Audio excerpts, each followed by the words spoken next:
João 6, versículo de número 22 ao 40. Diz assim a palavra do Senhor. No dia seguinte, a multidão que ficara do outro lado do mar notou que ali não havia senão um pequeno barco e que Jesus não embarcara nele com seus discípulos, tendo estes partido sós. Entretanto, outros barquinhos chegaram de Tiberíades, perto do lugar onde comeram o pão, tendo o Senhor dado graças. Quando, pois, viu a multidão que Jesus não estava ali, nem os seus discípulos, tomaram os barcos e partiram para Cafarnaum, à sua procura. E tendo-o encontrado no outro lado do mar, lhe perguntaram: Mestre, quando chegastes aqui? Respondeu-lhe Jesus: em verdade vos digo, vós me procurais, não porque vistes sinais, mas porque comestes do pão e vos fartastes. Trabalhai não pela comida que perece, mas pela que subsiste para a vida eterna, o qual o Filho do Homem vos dará. Porque Deus, o Pai, o confirmou com o seu selo. Dirigiram-se, pois, a ele, perguntando: o que faremos para realizar as obras de Deus? Respondeu-lhe Jesus: a obra de Deus é esta, que creais naquele que por ele foi enviado. Então lhe disseram eles: que sinal fazes para que o vejamos e creiamos em ti? Quais são os teus feitos? Nossos pais comeram o maná do deserto, como está escrito: deu-lhes a comer pão do céu. Replicou-lhe Jesus: em verdade vos digo, não foi Moisés quem vos deu o pão do céu. O verdadeiro pão do céu é meu Pai quem vos dá. Porque o pão de Deus é o que desce do céu e dá vida ao mundo. Então lhe disseram: Senhor, dai-nos sempre desse pão. Declarou-lhe, pois, Jesus: eu sou o pão da vida. O que vem a mim jamais terá fome, e o que crê em mim jamais terá sede. Porém, eu já vos disse que, embora me tenhais visto, não credes. Todo aquele que o Pai me dá, esse virá a mim. E o que vem a mim, de modo nenhum o lançarei fora. Porque eu desci do céu não para fazer a minha própria vontade, e sim a vontade daquele que me enviou. E a vontade de quem me enviou é esta: que nenhum eu perca de todos os que me deu. Pelo contrário, eu ressuscitarei no último dia. De fato, a vontade de meu Pai é que todo homem que vira o Filho e nele crê tenha a vida eterna. E eu o ressuscitarei no último dia. Oremos ao Senhor. Santíssimo Deus maravilhoso Pai, Deus de graça, Deus de misericórdia, somos gratos, Deus, pela Tua palavra que acabamos de ler, e te pedimos, Pai, que o Senhor aplique em nossos corações. Que seja o Senhor, Pai, a tratar conosco essa manhã. Use o Teu Santo Espírito para iluminar o nosso entendimento, Pai, e Cristo, o profeta da igreja, que Ele possa, Senhor, nos admoestar, nos exortar e nos consolar. Sejamos ensinados pelo Senhor, que saiamos daqui diferente de quando chegamos, refletindo não apenas sobre o pão da vida, mas sendo alimentados por esse pão que o Senhor deu lá do céu. Fala, Senhor, aos nossos corações, trata conosco no sermão de hoje, nos próximos sermões, para que nos pareçamos, Pai, cada vez mais com o Teu Filho, Pai. É no nome de Jesus que nós te oramos e também te agradecemos. Amém. Irmãos, o capítulo 6 de João, ele começa, e nós lemos esse texto durante a liturgia, ele começa com a multiplicação dos pães e dos peixes. Aqueles que têm seguido aí a série de pregações à noite, né, nós demos uma pausa, porque ao virmos para cá, optamos pelo culto somente pela manhã, que é o mais prático. Nós demos uma pausa, mas vocês lembram que lá na série de pregações em Mateus, nós olhamos para a multiplicação dos pães e dos peixes. E o texto, então, ele abre com isso, e é fundamental que assim aconteça, porque no capítulo 6 nós temos ali o primeiro eu sou, né? Ele se apresenta como o pão da vida, e ele usa a multiplicação dos pães e dos peixes para fazer essa ligação, para mostrar que ele é o verdadeiro pão do céu, aquele que alimenta. Nós vimos aqui, vocês viram, todos nós, durante a leitura bíblica, no verso 2, né, que ele era seguido por causa dos sinais. Inclusive, curando enfermos. O versículo 2 do capítulo 6 mostra isso. Inclusive, Jesus aqui também, no versículo 26, diz: vocês têm me seguido, têm me procurado, não porque vocês creram, vocês têm me procurado por causa dos sinais. Vocês querem os sinais, vocês querem o pão, vocês querem aquilo que eu tenho a oferecer. Eles não seguiam Jesus por causa da fé. Eles estavam curiosos a respeito dos sinais. E após a multiplicação dos pães e dos peixes, então, eles continuam seguindo a Jesus mesmo com a motivação errada. E apesar da motivação errada, Jesus ele age com compaixão, ele é compassivo, ele cura os enfermos, ele liberta aqueles que estão presos e ele alimenta a multidão. Ele tinha um propósito muito bem estabelecido aqui no texto, irmãos, mas acima de tudo ele tinha uma lição a ser ensinada a todos aqueles homens sobre quem ele era, qual o propósito da sua vinda aqui. Por isso hoje nós falaremos sobre o primeiro eu sou, né? Eu sou o pão da vida. O primeiro, irmãos, de muitos, né? Nós temos aí vários eu sous, né? Nós temos no capítulo 6, e esse capítulo 6 nós quebraremos em 2 mensagens.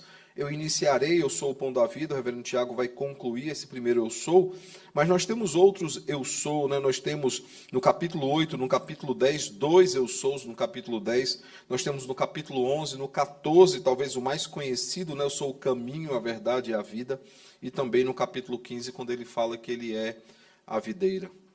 Olhando especificamente aqui para o texto, irmãos, nós temos diante de nós uma passagem que tem por tema o sermão do pão da vida. Mas é importante perceber, irmãos, que ele está tratando sobre ensinamentos à multidão. A partir do verso 22, se você acompanhar aí na sua Bíblia e acompanhar o desenrolar dele, até o verso 71 nós veremos que ele vai então a começar a ensinar as multidões. Ele conclui justamente no versículo 71, esse sermão às multidões, né? E falando de Judas Iscariotes, né? Aquele que estava por traí-lo, né? Quando ele diz, um de vós é diabo. Como eu falei, eu vou começar esse sermão, mas a segunda parte dele, a partir do verso que eu concluir, né? O reverendo Tiago continuará no próximo domingo aprofundando isso. Nós veremos, irmãos, que esse sermão do pão da vida, né? Quando Jesus se coloca como o pão, ele foi feito ali em Cafarnaum. E é interessante porque o texto diz isso, eles foram então até Cafarnaum, mas no versículo 59, como nós veremos no próximo sermão, esse sermão que ele está pregando não foi em nenhum outro lugar senão na sinagoga. O verso 59 diz, estas coisas, disse Jesus, quando ensinava na sinagoga de Cafarnaum, ou seja, ele estava num local propício para ensino.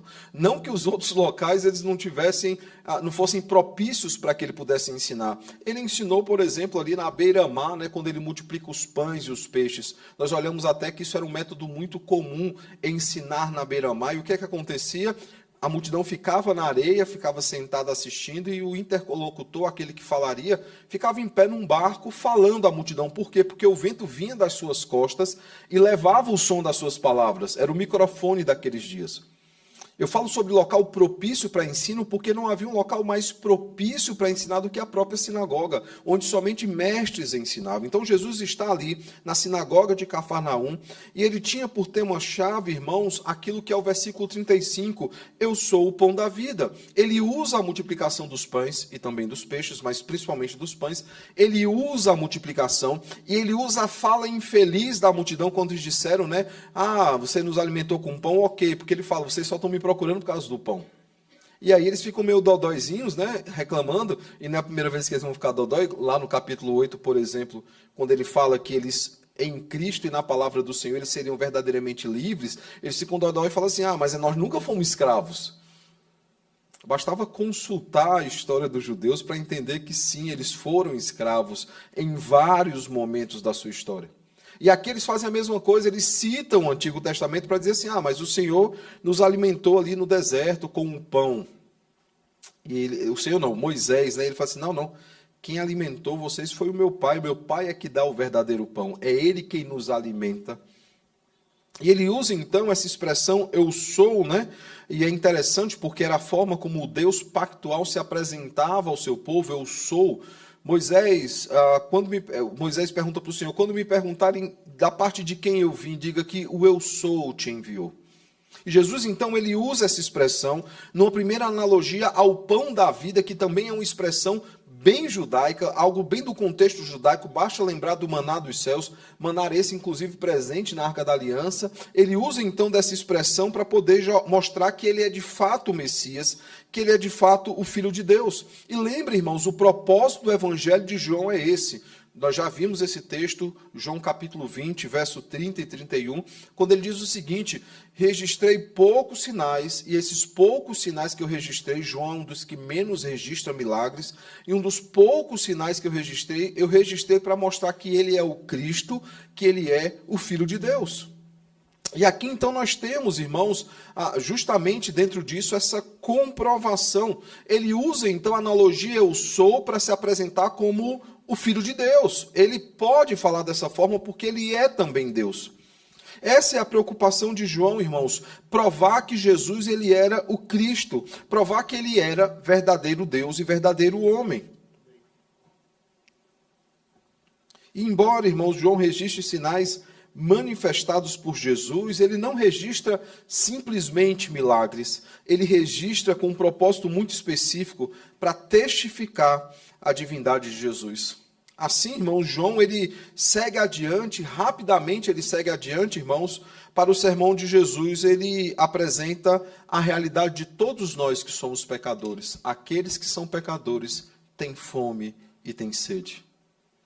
Bem-aventurados que têm fome e sede de justiça. Ou como Isaías diz, né, todos que têm sede. Todos os que têm sede, venham às fontes da água da vida. Jesus então apresenta aquela que é a nossa maior necessidade. Nós temos fome, nós temos sede. Somente em Cristo a nossa fome é saciada, a nossa sede ela é aplacada. E veja, irmão, eles precisam se achegar a Cristo, crer nele, mas para que isso aconteça, o texto deixa bem claro uma coisa: é necessário que o Pai enviasse até Cristo. Isso é uma questão interessante, né? Vocês têm acompanhado, eu tenho participado de muitos debates, né, teológicos, e a minha formação, eu não tenho como fugir disso, a minha formação original, hoje eu estou na sistemática, né, eu concluí o mestrado nessa área, mas a minha área de atuação inicial era literatura paulina, literatura do Novo Testamento, literatura paulina. Então, se sentar um dia para conversar comigo sobre Paulo, eu vou citar as cartas datadas por cabeça, porque eu passei mais de 15 anos estudando especificamente essa literatura. Mas quando eu vou debater, porque alguns brincam que se tirar Paulo da Bíblia, acaba o argumento calvinista, né? Propositalmente eu tenho debatido citando João. Por quê? Porque João é o que escreve João 3,16, né? Que Deus amou o mundo de tal maneira e deu seu Filho unigênito. E aí eu tento mostrar que João não está falando de todo mundo, ele está falando de todas as nações. E aí eu argumento o seguinte: João às vezes é mais monergista do que Paulo. Monergista é o nome teológico para o que é chamado de calvinismo, né? Aquela corrente que defende que Deus ele é o autor solitário da salvação, o Deus Trino. O Pai, o Filho e o Espírito Santo, eles sozinhos garantem a nossa salvação. E aí eu cito sempre esse texto, por quê? Porque Jesus dirá o seguinte: porém, muitos de vós têm me visto, mas não têm crido, porque o Pai não enviou a mim. E aquele que o Pai enviar a mim, de modo algum eu lançarei fora. E eu o ressuscitarei no último dia. Então ele argumenta isso, ele fala isso claramente. Aqueles que viam a Cristo, aqueles que viam e não criam, é porque não haviam sido enviados pelo Pai. O sentido de enviado pelo Pai é dizendo o seguinte: esse faz parte do teu povo, são por estes que você vai derramar o seu sangue. João, então, irmãos, ele fala sobre a pessoa e sobre a obra de Cristo, com o propósito, irmãos, de definir corretamente quem ele era, ou seja, não apenas um operador de milagres, ou até mesmo um profeta, mas o Filho de Deus que veio para salvar a humanidade do pecado. Como eu já disse, irmãos, há um propósito, há uma lição para ser ensinada à multidão. Jesus está ali ensinando algo para aqueles que o ouvem. E é necessário fazer uma pergunta antes de nós olharmos para essas lições. A primeira pergunta é: por que temos buscado a Jesus? Por que nós procuramos a Jesus? Por que nós buscamos o Senhor? Lembrem, a multidão tinha um propósito, tinha uma motivação errada.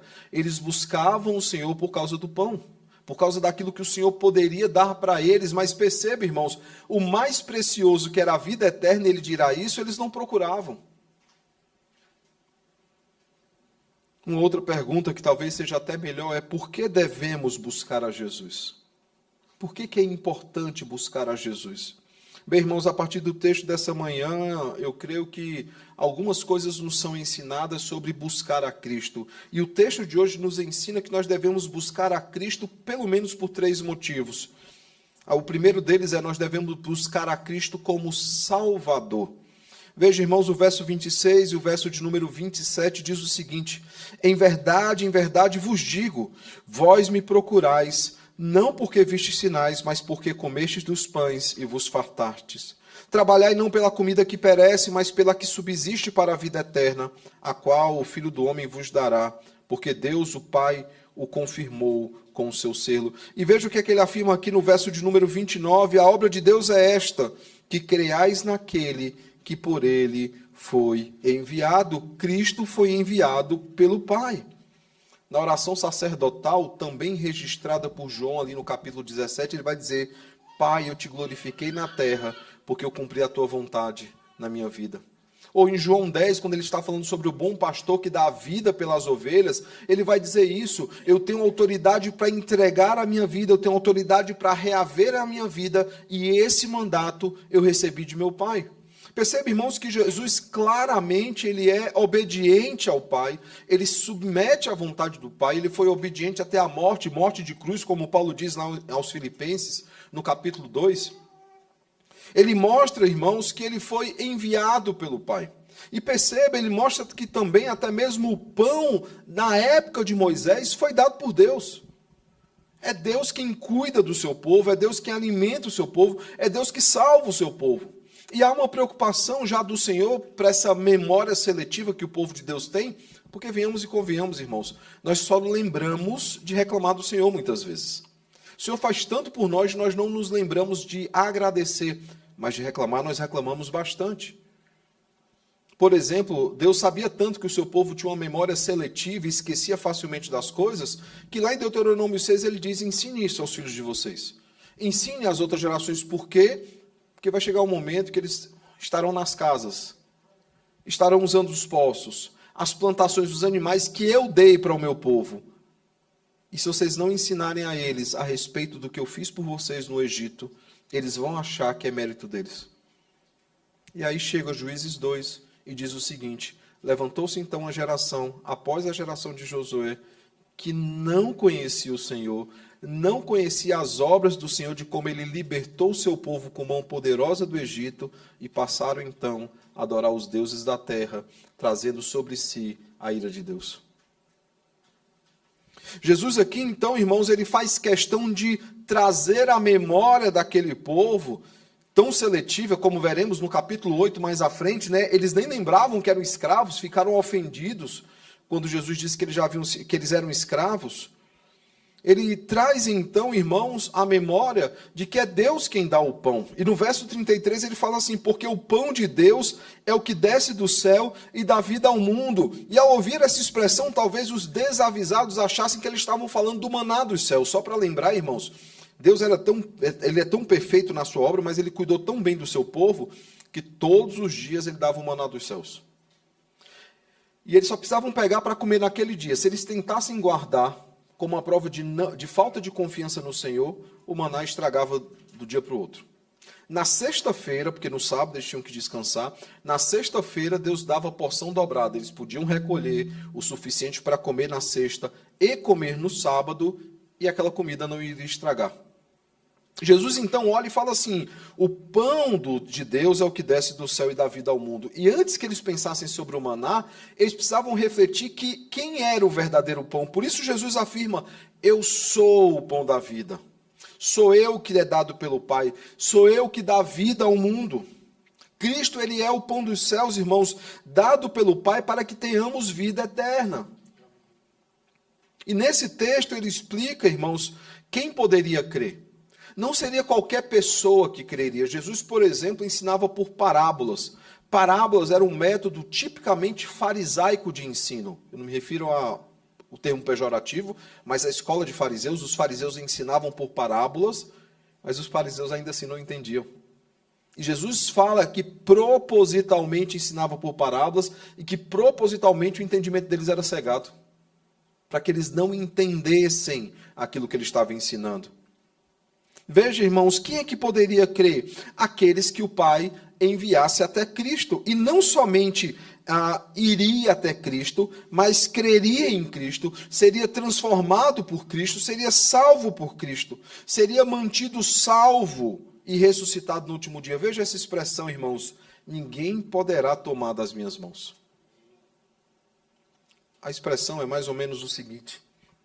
Você tem algo na sua mão segurando, aí chega o seu filho pequeno, alguém de pouca força, e tenta tirar na mão e você fala, puxa, o pessoal vai fazer a força que for, não vai conseguir. Por quê? Porque aquele que segura é poderoso. Por isso, irmãos, não somos nós que seguramos na mão do Senhor. Ele que nos segura pela mão e não nos solta. A perspectiva aqui da perseverança dos santos, quando eu me refiro que João é mais calvinista, é mais monegista até mesmo do que Paulo, porque nesse texto aqui nós vemos claramente os 5 pontos, chamados 5 pontos calvinistas, né? Principalmente a perseverança dos santos, a certeza da salvação, de que ninguém pode nos arrebatar das suas mãos e nós seremos ressuscitados no último dia. Uma vez salvo, salvo para sempre. O Senhor, irmãos, diz que ninguém pode nos arrancar das suas mãos, nem profundidade, nem nada, nem passado, nem presente, nem futuro, nem coisa alguma pode nos separar do amor de Deus, como Paulo afirma em Romanos 8. Nenhuma força, irmãos, poderá das mãos do Senhor nos arrancar, nenhuma força, porque Ele é o salvador do seu povo. Ele não apenas salva o seu povo, mas Ele garante a salvação dos seus eleitos. A segunda coisa que o texto nos mostra é que nós devemos buscar a Cristo como Senhor. Veja, Ele quer se mostrar não como um operador de milagres ou como um profeta, Ele quer se mostrar como Salvador e também como Senhor. Veja o verso 37 a 39. Todo aquele que o Pai me dá, esse virá a mim, e o que vem a mim de modo nenhum lançarei fora. Quando eu desci do céu, porque eu desci do céu não para fazer a minha própria vontade, e sim a vontade daquele que me enviou. E a vontade de quem me enviou é esta, que nenhum eu perca de todos os que me deu. E é interessante, né, irmãos? Veja como João ele vai qualificando as coisas, antes de entrar na questão do senhorio, né? Porque Deus amou o mundo de tal maneira que deu seu Filho unigênito, para que todo aquele que nele crê não pereça, mas tenha a vida eterna. Se você pega esse texto sozinho, parece um negócio meio solto, né? Apesar que o verso 15 de João 3, que pouca gente lê, ele já deixa bem claro que esse amor é um amor salvífico, não é um amor solto. No verso 17 do mesmo capítulo 3 diz, eu não vim para condenar o mundo, eu vim salvar o mundo. Aquele que crê num Filho não será condenado. O que não crê já está condenado, verso 18. E lá no verso 36 do capítulo 3 ainda, ele vai dizer o seguinte, que aqueles que não creem no Filho, permanece sobre eles a ira de Deus. Não é que ela virá, ela permanece, ela já está. E aqui ele vai dizer o seguinte, eu não vou perder ninguém daqueles que ele me deu. Quando você lê que nenhum eu perca de todos, aí se você lê até aí, você fala, opa, é todo mundo. Não, os que ele me deu.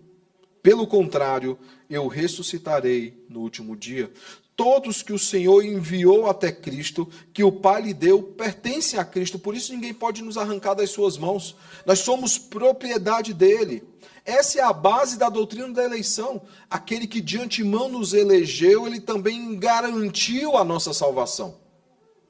Não a salvação baseada naquilo que o homem desejaria, mas naquilo que Deus quis. Hoje em dia nós temos uma preocupação de preservar a liberdade do homem, né? A tal ponto de Deus não ser livre. A tal ponto de Deus não poder tomar decisões. Não, Deus não pode decretar aqueles que ele quer salvar. Mas o homem tem poder para dizer a Deus, eu quero ser salvo ou eu não quero ser salvo. Imagina um mero mortal, né? Um súdito chegar para o rei de toda a terra e dizer, eu não desejo isso, eu não quero aquilo. Não, irmãos, ele é Senhor das nossas vidas. Ele é o soberano Deus, irmãos, que conhece os seus eleitos de antemão, porque ele os separou de antemão, escreveu seus nomes no livro da vida e os entregou a Cristo. E basta lembrar, irmãos, quem escreve isso? Aqueles que foram achados no livro da vida do Cordeiro que foi morto antes da fundação do mundo, foi o próprio João em Apocalipse. Esse texto ele nos mostra isso e nos mostra mais. Nós não pertencemos a nós mesmos, mas nós pertencemos ao Senhor Jesus porque fomos comprados por sangue precioso. Ele comprou, irmãos, cada um de nós com sangue precioso. Nós somos propriedade dele, por isso não seremos lançados fora. Antes nós não éramos povo, mas agora nós somos povo, como Paulo afirma, como Pedro afirma, escrevendo ali a primeira carta no capítulo 2. Ele é Senhor das nossas vidas, porque ele nos comprou mediante sangue precioso. Mas ele não é apenas o Salvador das nossas vidas e devemos procurá-lo assim. Ele não é apenas o Senhor das nossas vidas e devemos procurá-lo assim. Ele é o suficiente. E sim, inicialmente o meu desejo é manter os S's, para vocês memorizarem fácil, mas é uma questão muito importante hoje em dia, porque alguns até olham Jesus como Salvador, uns até olham Jesus como Senhor, mas não o veem como suficiente. Veja o verso 30 a 35, e eu vou salientar algumas questões aqui. Então lhe disseram eles, qual sinal fazes para que o vejamos e creamos em ti? Quais são os teus feitos? Aí veja aí o primeiro argumento de Jesus. O primeiro argumento é deles, tá? Nossos pais comeram maná no deserto, como está escrito. Deu-lhes a comer o pão do céu. Aí veja o argumento de Jesus. Replicou-lhe Jesus. Em verdade vos digo, não foi Moisés quem vos deu o pão do céu. O verdadeiro pão do céu é meu Pai quem vos dá. Talvez alguém chegasse e perguntasse, mas por que Jesus está sendo tão enfático? Porque ele vai dizer isso, os nossos pais comeram maná no deserto, como está escrito. Veja, eles estão tirando até mesmo Deus da equação. Por isso a resposta dele é Deus quem dá o verdadeiro pão. Ele diz, o verdadeiro pão do céu é meu Pai quem vos dá, porque o pão de Deus é o que desce do céu e dá vida ao mundo. E aí, já para ganhar tempo aqui, no final ele conclui dizendo, eu sou o pão da vida. O que vem a mim jamais terá fome, e o que crê em mim jamais terá sede. Lembre, irmãos, que o propósito de João aqui, ao relatar milagres, ao relatar os sinais de Jesus, é provar que ele era o Cristo, que ele era verdadeiro Deus e verdadeiro homem, como nós vimos em João 20, 30 e 31. Mas Jesus, irmãos, não deveria ser ou não deve ser para nós, ou deve ser procurado por nós por causa dos seus sinais e dos seus milagres. Alguém vai dizer, mas ninguém faz isso, irmãos, liga a televisão. Assiste no YouTube quantos têm se achegado a Deus por coisas físicas ou materiais que ele pode dar. Quantos têm procurado a Deus por causa disso? Não porque ele é o Senhor de toda a terra, não porque ele é o Salvador, porque ele é suficiente, irmãos. E isso é uma doutrina importante que nós precisamos lembrar. Pode nos faltar tudo, mas Deus nos é suficiente. Quando eu conheci o John Piper, né? Eu conheci, não pessoalmente, quando eu conheci as pregações dele, para ficar claro, você achar que eu encontrei com ele e comecei a bater papo com ele. Em 2006, eu começava a pesquisar para a minha monografia no seminário. 2006 para 2007. Era um pequeno corte, naquela época não era comum, né? Pequeno corte, entenda aí, tinha uns 7 minutos. O YouTube, os vídeos em até 10 minutos, né? Depois é que os vídeos ficaram maiores. E era uma pregação dele sobre a teologia da prosperidade. Na minha monografia, inclusive, eu defini que existe hoje na igreja pós-moderna uma idolatria de bens e uma idolatria de dons. Os bens e os dons são mais importantes do que o Senhor. E aí eu lembro da pregação dele, ele dizendo o seguinte, o quão danosa era a teologia da prosperidade, principalmente em países que não tinham tanta condição financeira assim, promessas de ganhos fáceis, né? E ele fala assim, sabe qual é o verdadeiro contentamento? Você está no seu carro, você sofreu um acidente, você vê sua filha sendo arremessada pelo para-brisa do carro, caindo sem vida no asfalto, você lá, vê que ela morreu e chorar diante do corpo dela dizendo, o Senhor me é suficiente, Ele é o meu refúgio, a minha fortaleza. Sabe, irmãos, a nossa geração de hoje quer tudo na mão. Nossa geração de hoje acha que deve servir ou amar a Deus por coisas que Ele pode dar, não por aquilo que Ele já deu na cruz do Calvário, que é a vida eterna. Dessa forma, irmãos, ele faz questão de dizer que Jesus não deveria ser procurado por sinais ou milagres, que ele não deveria ser procurado por isso, ele deveria ser procurado por quem ele é. Ele é o suficiente Salvador, ele é o suficiente Senhor das nossas vidas. E é interessante porque isso nos lembra o texto de Lucas 24, ali 25 a 27, quando os dois discípulos estão na estrada de Emaús conversando entre eles, e Jesus então se aproxima, enquanto eles caminham, Jesus perguntam, sobre o que vocês estão conversando? E aí a resposta de um dos dois para Jesus é o seguinte: por acaso tu és o único que, estando em Jerusalém, não sabe das coisas que aconteceram ali? E Jesus fala: o que foi que aconteceu ali? De como mataram o nosso Senhor. Ele que era um homem poderoso em obras e em palavras. E aí eles vão dizer: de certo nós achávamos que ele era o Messias, mas já é o terceiro dia, ele ainda não ressuscitou. Algumas mulheres disseram que encontraram com ele, outros discípulos também, mas nós não o vimos ainda. E a resposta de Jesus é o seguinte: ó homens nécios e tardos de coração, por acaso não convinha que o Filho de Deus padecesse, e que, tendo padecido, ressuscitasse ao terceiro dia? E aí ele diz que, expondo ali de Moisés aos profetas, ou seja, o Pentateuco, começando com o Antigo Testamento, começando com o Pentateuco escrito por Moisés e concluindo com aquilo que foi escrito pelos profetas maiores e menores, ou seja, ele está falando de Gênesis a Malaquias, expondo o Antigo Testamento. Jesus mostrou tudo aquilo que a palavra de Deus falava a respeito do Cordeiro. Quando o próprio Paulo, ali em 1 Coríntios 15, ele vai falar sobre a obra de Cristo, a pessoa a obra de Cristo, ele fala: porque ele morreu segundo as Escrituras e ressuscitou segundo as Escrituras. Percebe, irmãos, que nós precisamos ser diferentes, não apenas dos personagens da história de hoje, mas dos personagens de Emaús, homens que caminharam com Jesus durante muito tempo. Claro, não há como precisar quanto tempo foi, certamente não foram os 3 anos que os outros caminharam, mas eles caminharam um bom tempo, eles ouviram Jesus ensinar, eles viram os milagres que foram feitos, os sinais que foram manifestos, mas ainda assim, eles viam Jesus apenas como um homem poderoso em obras e em palavras. E ele não é um homem apenas poderoso em obras e em palavras. Ele é o Deus Todo-Poderoso, o Salvador das nossas almas, o Senhor das nossas vidas, o nosso suficiente Senhor e Salvador. Eu pergunto então, irmãos, que lições nós aprendemos no texto dessa manhã? Que lições nós podemos tirar desse texto? A primeira delas, irmãos, é que nós aprendemos aqui que Cristo, ele é o nosso Salvador.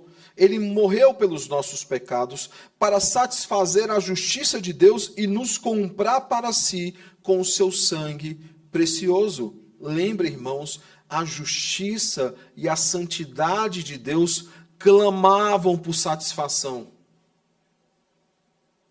Era necessário que alguém morresse para pagar os nossos pecados, porque sem derramamento de sangue não há remissão de pecados. Deus não poderia, como alguns hereges na história, mudar a regra, mudar a norma e simplesmente salvar todo mundo. Não, irmãos. Deus não pode mudar quem ele é. Se ele muda as regras, ele se torna mutável e ele é imutável. Cristo, ele é o nosso Salvador, porque ele morreu pelos nossos pecados, para satisfazer a justiça de Deus e nos comprar para si por meio do seu sangue. Segunda coisa, irmãos, Cristo, ele é o nosso Senhor, pois fomos comprados por ele, e ninguém poderá nos arrebatar das suas mãos, e nunca seremos lançados fora.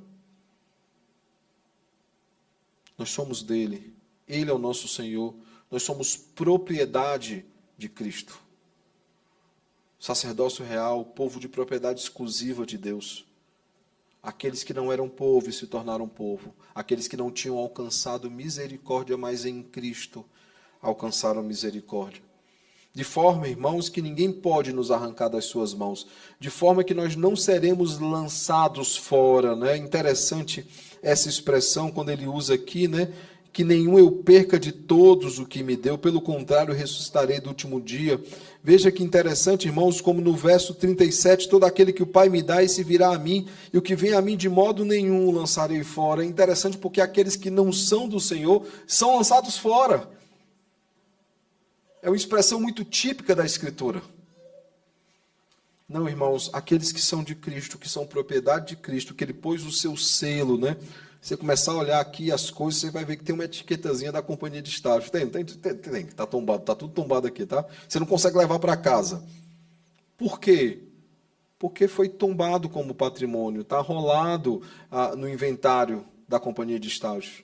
Nós temos um selo que foi colocado em todos nós. E é interessante, irmãos, deixa eu abrir só um parêntese. Estou de olho aqui no tempo. Só abrir um parêntese, irmãos. Eu tenho comentado que muitos têm medo da marca da besta. A minha geração cresceu num terrorismo absurdo. Qualquer coisa podia ser a marca da besta. E aí, quando começaram a existir os chips no cartão, né? Falei assim, isso aqui é a marca da besta. Começaram a dizer os smartwatch, né? Isso aqui é a marca da besta. Era na mão ou na testa. Então, se está levando no braço, é a marca da besta. E começou essas preocupações. A marca da besta. Vai que eu aceito a marca sem perceber e eu faço pacto com o anticristo, aquela questão toda. Mas sabe o que muita gente não lembra, irmãos? Antes da marca da besta ser colocado na fronte daqueles que não eram do Senhor, capítulos antes, a palavra do Senhor nos diz que o anjo da parte do Senhor selou os eleitos. Colocou na sua fronte o selo de Deus. Aqueles que são do Senhor, irmãos, foram selados pelo Senhor. E uma vez selados, ninguém pode arrancar esse selo. Ninguém pode nos arrebatar das mãos do Senhor, nos arrancar da sua mão. E Ele também não nos jogará fora. Não é só que ninguém consegue nos arrancar dele. Não há um valente que consiga lutar com ele. Não é só isso. É isso também. Ninguém pode nos arrancar das suas mãos. Mas ele também nunca nos lançará fora, porque ele diz isso na sua palavra. Ele é o nosso Senhor, nós somos propriedade dele, e ele cuida bem direitinho do seu povo, a ponto de vir ao mundo morrer pelos pecados do seu povo.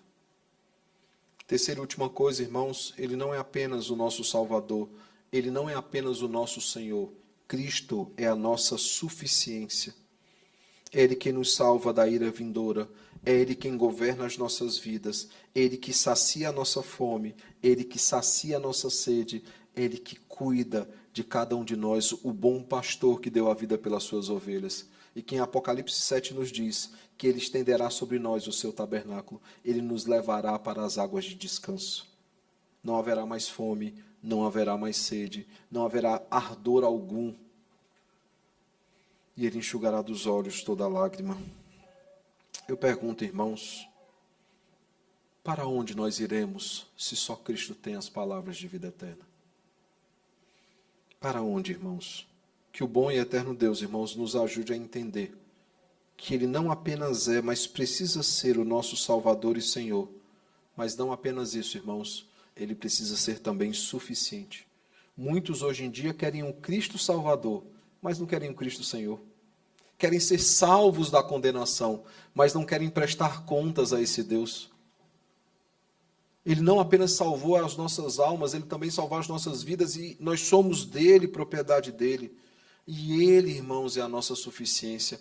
Quantas vezes nós temos buscado suficiência em pessoas? Quantas vezes nós temos buscado suficiência em projetos, em planos, em carreiras? Mas Cristo é a nossa suficiência.